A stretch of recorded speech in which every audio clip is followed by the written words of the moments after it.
사도신경 하심으로 우리의 신앙을 하나님 앞에 고백합니다. 나는 전능하신 아버지 하나님, 천지의 창조주를 믿습니다. 나는 그의 유일하신 아들 우리 주 예수 그리스도를 믿습니다. 그는 성령으로 잉태되어 동정녀 마리아에게서 나시고 본디오 빌라도에게 고난을 받아 십자가에 못 박혀 죽으시고 장사된 지 사흘 만에 죽은 자 가운데서 다시 살아나셨으며 하늘에 오르시어 전능하신 아버지 하나님 우편에 앉아 계시다가 거기로부터 살아있는 자와 죽은 자를 심판하러 오십니다. 나는 성령을 믿으며 거룩한 공교회와 성도의 교제와 죄를 용서받는 것과 몸의 부활과 영생을 믿습니다. 아멘. 찬송가 270장입니다. 변찮는 주님의 사랑과 거룩한 보혈의 공로를 우리 다 찬양을 합시다. 주님을 만나볼 때까지 예수는 우리를 깨끗게 하시는 주시니 그의 피 우리를 눈보다 더 이게 하셨네. 우리를 깨끗게 한 피는 무궁한 생명의 물일세. 생명의 구원을 받은 자 하나님 찬양을 합시다. 예수는 우리를 깨끗게 하시는 주시니 그의 피 우리를 눈보다 더 이게 하셨네. 주님의 거룩한 보혈을 날마다 입으로 간증해 담대히 싸우며 나가세. 전국에 들어갈 때까지 예수는 우리를 깨끗게 하시는 주시니 그의 피 우리를 눈보다 더 이게 하셨네. 십자가 단단히 붙잡고 날마다 이기며 나가세. 머리에 면류관 쓰고서 주 앞에 찬양할 때까지 예수는 우리를 깨끗게 하시는 주시니 그의 피 우리를 눈보다 더 이게 하셨네. 아멘. 기도하겠습니다. 사랑의 하나님, 우리를 도와주셔서 하나님 순간순간마다 영육간에 강건하게 도와주시옵시고 하나님 말씀대로 살아가는 귀한 은혜가 일사질 수 있도록 주님 인도하여 주시옵소서. 하나님 특별히 주일입니다. 원근각 제소구원을 우리 많은 성도들 도와주시고 하나님 안전운전할 수 있도록 도와주시기를 원합니다. 또한 차량으로 봉사하고 여러가지 하나님 또한 교회에서 안내로 헌금의원으로 기도로 봉사하고 있는 우리 성도들의 하나님 모든 모습들을 기억하여 주시고 하나님의 선한 손으로 갚으시는 귀한 역사가 일어날 수 있도록 주여 인도하여 주시옵소서. 하나님 또한 기도하옵기는 하나님 예배 때마다 하나님 예비하신 은혜가 있게 하시고 그 은혜를 따라 살아갈 수 있는 우리 모든 성도들 되어질 수 있도록 주님 인도하여 주시옵소서. 귀한 시간에 함께 예배합니다. 예배하는 성도들의 머리 위에 안수하시고 영육간에 강건하게 하시는 하나님의 은혜가 함께 할 수 있도록 주님 도와 주시옵소서. 우리 주 예수 그리스도의 이름으로 감사하며 기도하옵나이다. 아멘. 오늘 말씀 사도행전 27장에서 보겠습니다. 사도행전 27장 1절로 26절까지 말씀입니다. 제가 가진 성경은 신약 성경 234쪽에 있습니다. 제가 봉독해 드립니다. 우리가 배를 타고 이달리아에 가기로 작정됨에 바울과 다른 죄수 몇 사람을 아구수도대의 백부장 율리오란 사람에게 맡기니 아시아 해변 각처로 가려 하는 아드라무테노 배에 우리가 올라 항해할세 마게도냐의 데살로니가 사람 아리스다고도 함께 하니라.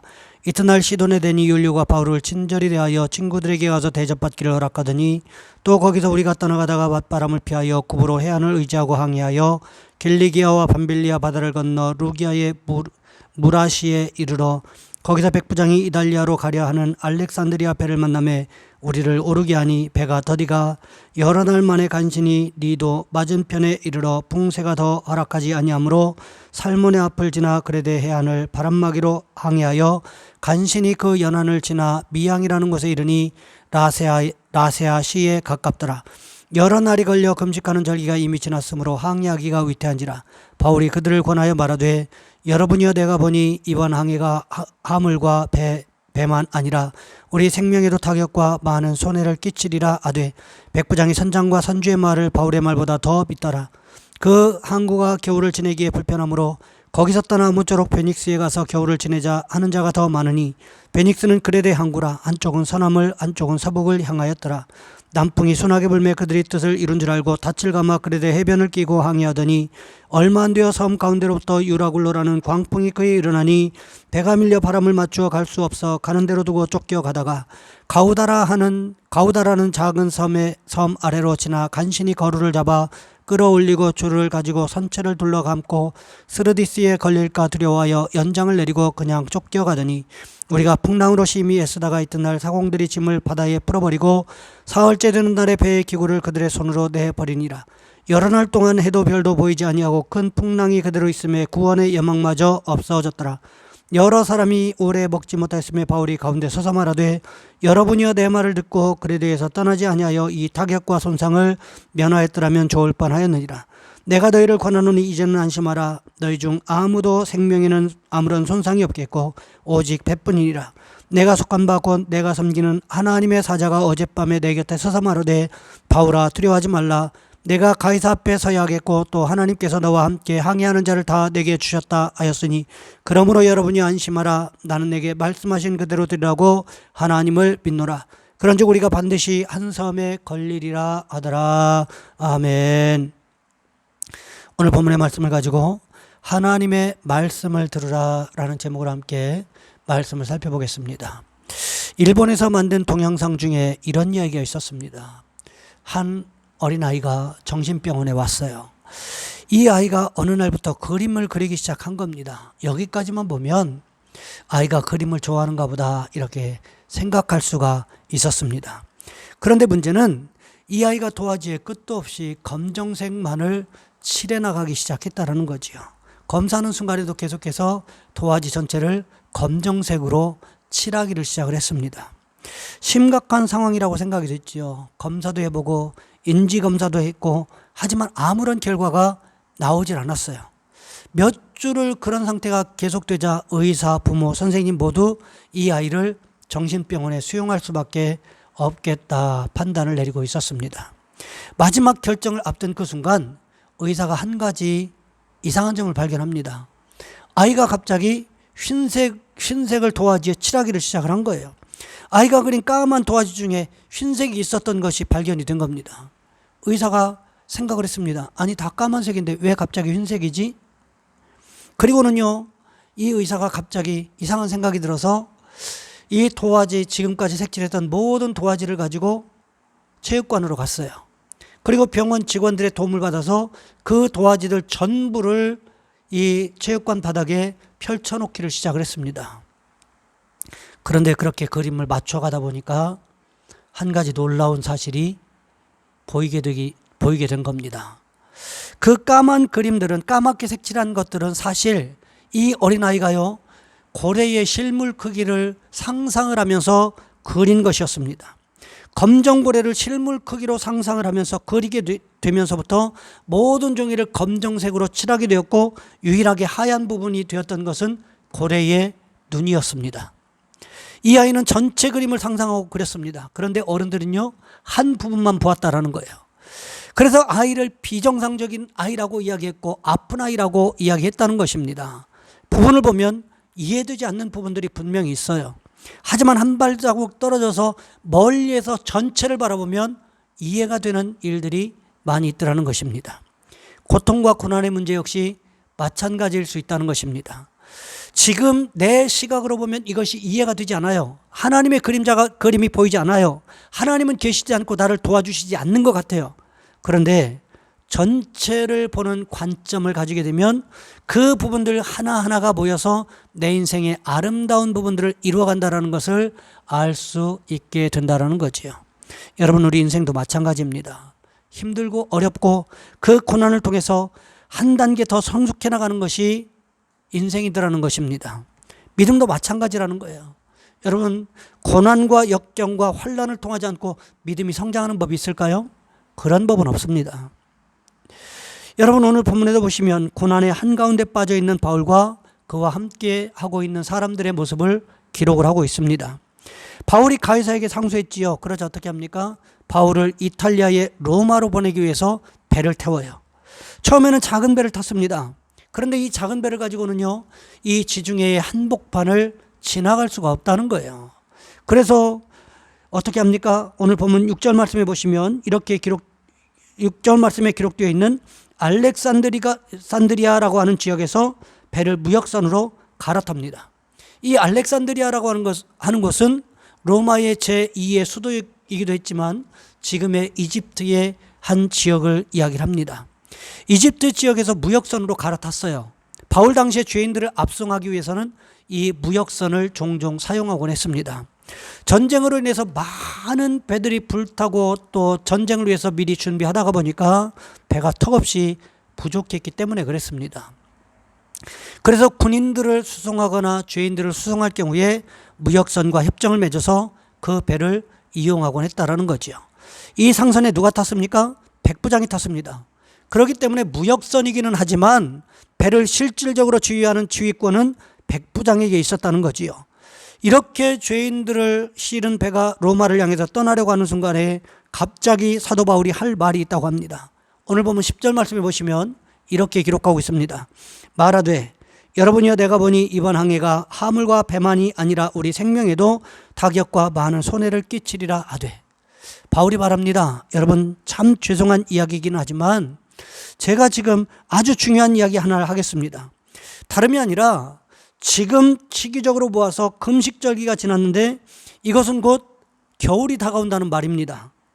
이 지중해 바다는 제가 여러 번 다녀봐서 아는데 경험상 이 겨울에는 바다가 굉장히 험해집니다. 그러니 시간이 조금 더 걸리더라도 여기서 몇 달 머물다가 다시 이 시기가 지난 다음에 항해를 하시는 것이 좋을 것 같습니다. 이렇게 이야기를 했다라는 거죠. 여러분, 바울의 신분이 무엇이었습니까? 한낱 범죄자에 지나지 않았다라는 거지요. 그런 바울의 말을 누가 귀 기울여 듣겠습니까? 어떻게 됩니까? 바울의 말이 철저하게 무시가 되어집니다. 그리고 선장과 선주의 말을 듣고는 출항하게 되지요. 그렇게 출항한 배가 떠난 이후에 바람까지 순풍으로 불어줍니다. 선장과 선주들이 얼마나 기고만장했겠습니까? 거 봐라, 기껏 죄수 주세에 아는 채 봐야 우리만큼 아는 게 뭐가 있냐? 이 바다에 대해서는 우리가 가장 잘 알지, 이러면서 기고만장해 있었다는 거지요. 그런데 얼마 지나지 않아서 유라굴로라는 광풍을 만납니다. 이 유라굴로는 바람의 이름이 아닙니다. 방향을 뜻하는 말이에요. 유로스라는 말이 동풍이라는 뜻이고요, 동쪽에서 부는 바람이라는 뜻의 유로와 쿨러라는 이 말이 합쳐졌는데, 쿨러라는 말은 라틴어로 북쪽에서 부는 바람을 이야기합니다. 그러니까 동쪽과 북쪽에서 부는 바람, 이 바람이 동쪽과 북쪽에서 불어서 이 바람이 지중해에서 엉기는 거예요. 그러면 이 바람이 일어나면 바다에 해일이 일어나게 된다는 거죠.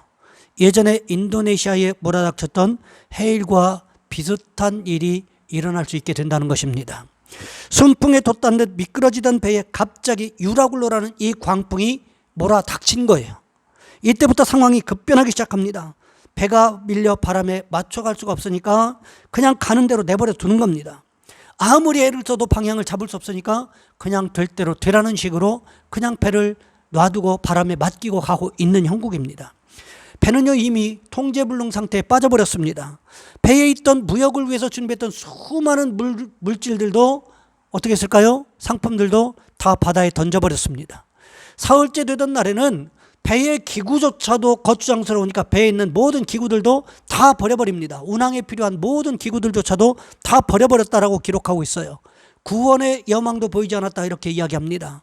생명까지도 담보할 수 없는 통제불능의 상태에 빠져버렸다라는 거지요. 여러분, 우리의 삶의 현장에 이런 고난이 다가오게 되면, 통제불능의 고난이 다가오게 되면 우리는 어떻게 하기 쉽습니까? 살 소망도 버리고 심하면 자살까지도 생각하거나 실행하게 되지 않겠습니까? 그때 누가 이야기합니까? 바울이 이야기하기 시작합니다. 오늘 본문 21절부터 25절까지 말씀해 보시면 이렇게 기록하고 있습니다.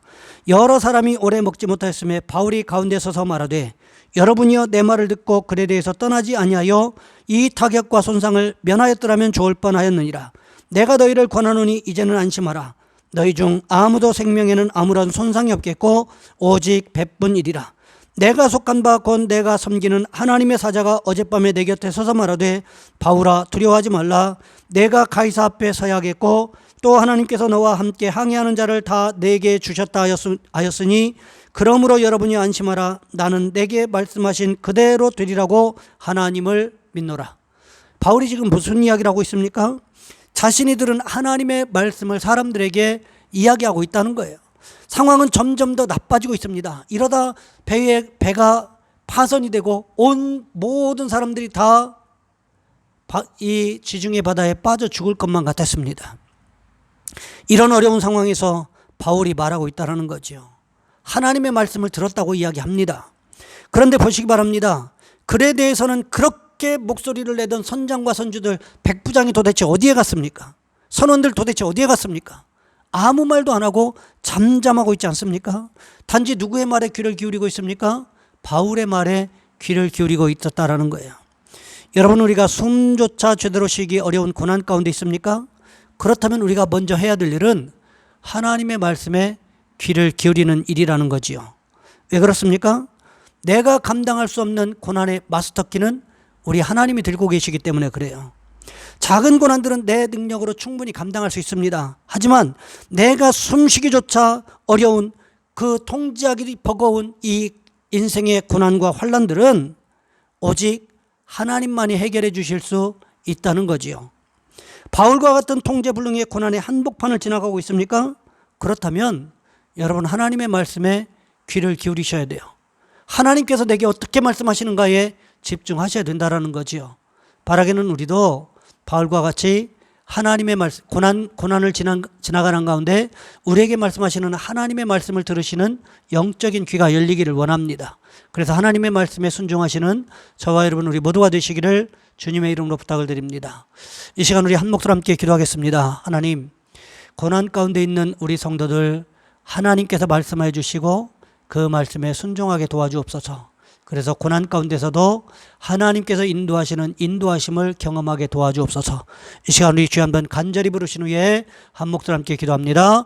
주여, 사랑의 하나님, 우리를 도와주시기를 원합니다.